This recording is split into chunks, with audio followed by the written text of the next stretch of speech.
This one right here is dedicated to the poets that write for the trivias.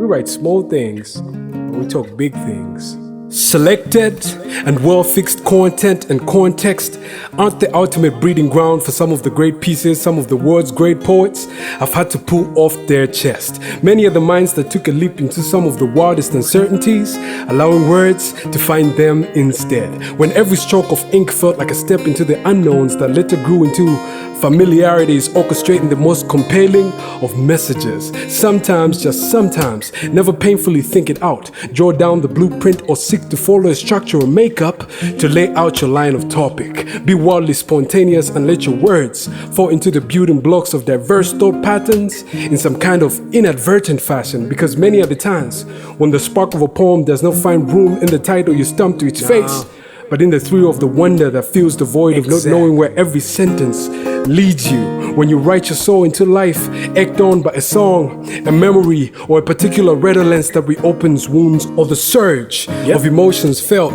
momentarily. A transitory state of bliss, and in a lapse of time you write the best stanzas that recreate memories you would never exchange for life itself. When the stars in your words align in an astronomical pattern, those words become a lantern that guides you and lights your path into diversion, while holding a delicate balance between every pulse of glee and just the right degree of despondence.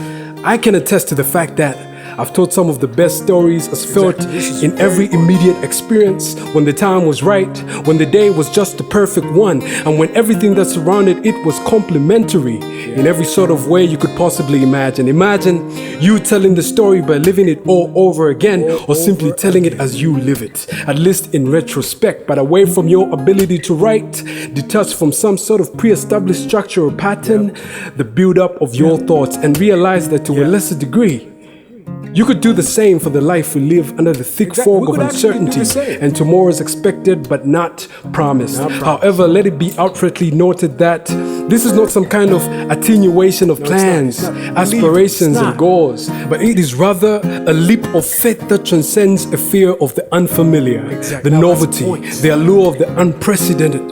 And this might sound ironic, but it is the fear of jumping cliffs that kills you and not the jump itself. Because you only truly live when your feet begin to take great strides, and if you are able to feel the hard pounding of your heart almost breaking through your rib cage every time you put your hand on your chest. The conventional, the ordinary, and the expected are too boring to influence the loom of your existence.